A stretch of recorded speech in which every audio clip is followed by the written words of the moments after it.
dadka meel ay joogaan waa la ogyahay ha loogu tago shacabkii yaa la laaynin maantadii yaa la laaynin saddex caruuri hooyadood baa dhintay mid baa madaxiisii meel laga soo raadiyey gobolkii kale saaka la helay ilaa xalay baa dhiig loo baxay waxaa ka soo baxay warar dheeraad ah duqeyn dhanka cirka ah oo tuulo lagu magacaabo Baghdad oo hoos timaada degmada Afgooy ee gobolka Shabeellaha Hoose ee diyaarad dagaal ka geysteen dad badan oo shacab ayaa ku dhamaaday dowladda madaxweyne Xasan Sheekh Maxamuud waxay wajahaysaa kiis la mid ah mid hore u qabsaday dowladii hore ee madaxweyne Maxamed Cabdullaahi Farmaajo taariikhda markay ahayd 25 Agost sanadka 2017 waa duqeyn laga geystay deegaanka Bariire ee isla gobolka Shabeellaha Hoose duqeyntaasi waxa ku dhintay 12 qof dowladii madaxweyne Maxamed Cabdullaahi Farmaajo siyaabo kala duwan ayay uga hadashay xiisad xoog leh ay dalku gelisay iyo mowjado culus oo siyaasadeed haddana dowladda madaxweyne Xasan Sheekh Maxamuud duqeyn ayay diyaarada dagaal ka geysteen Afgooy oo gobolka Shabeellaha Hoose ka tirsan dad badan oo shacab ah ilaa 22 qof ah ayaa ku dhintay dowladdu waxay sheegtay in al-shabaab ay halkaas ku lahaysay si la mid ah dowladii madaxweyne Maxamed Cabdullaahi Farmaajo waxay sheegtay in dad shacab ah halkaas aan lagu dilin oo al-shabaab la laayay waxay ka siman yihiin in duqeymo ay ahaayeen duqeymo dhanka cirka ah iyo sidoo kale warbixinta ay gudbiyeen in ahayd in la laayay dagaalamayaal al-shabaab ah laakiin dhacdada ay tahay dad shacab oo la laayay isla gobolka Shabeellaha Hoose ayuu sidoo kale kiiskana ka dhacay dowladda xilligaasi jirtay jaawarar culus oo siyaasadeed oo xoog la ay gashay ilaa ay maareen weysay markii ugu dambeysana waxa ay bixisay diyada ama magdhowga dadka halkaas lagu laayay haddana dowladda madaxweyne Xasan Sheekh Maxamuud waxa haysata dhacdo aad u culus dagaal culus ayaa shalay wuxuu ka dhacay deegaano hoos yimaada labada gobol halka iska galaan Shabeellada Dhexe iyo Shabeellada Hoose dagaalkaasi khasaare culus oo xoog leh ayaa ka dhashay oo labada dhinac soo kala gaaray kadibna duqeyn xoog leh oo diyaaradeed ayaa dhacday dad shacab ah oo badan ayaa halkaas lagu laayay waxayna wadartu gaarayaan ilaa 22 qof waxa ku jira caruur dumar iyo dad kale oo waayeel ah isbitaalada ku yaala magaalada Muqdisho ayaa la dhigay qoysaska iyo waalidiinta dadkii dhibaatada soo gaartay ayaa maanta warbaahinta la hadlay waxa ay dawladdu ka dalbadeen inay cadeyso shabaabka ay laaysay iyo halka lagu laayay iyo waxa ay ahaayeen dadkan shacabka ah ee la dhibaateeyay wax maanta ka dhaca waa hal famil oo maanta ayaga dhan ay yihiin dad beeraley oo meel dhooban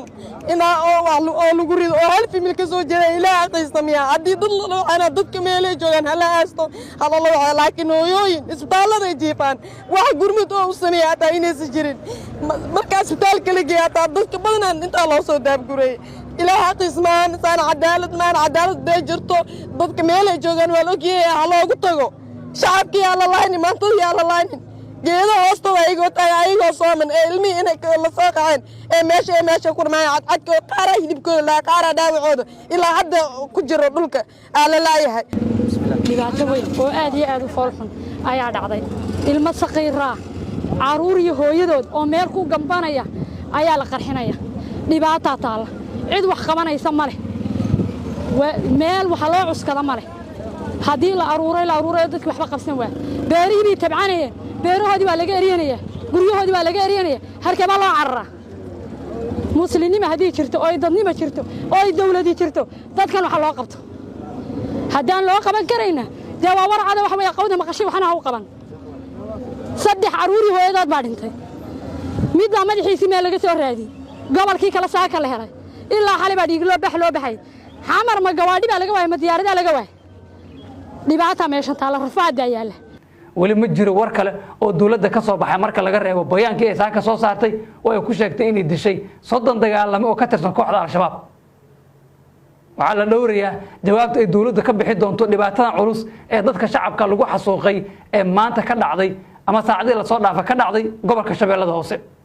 dadka qaar ee dhaawacyada ah ee la dhigay isbitaalada magaalada Muqdisho ayaa laga deerinayaa xaaladooda caafimaad waxaana sidoo kale jira in kuwii dhintay ay ka muuqato dhibaato aad u culus oo jirkooda gaartay qaarkood ayaa gubtay qaar kamid ah jirkoodii ayaa midba meel laga keenay dhibaatadana waa mid aad u ballaaran walina ma jirto wax war ah oo dhinaca dawladda ka soo baxay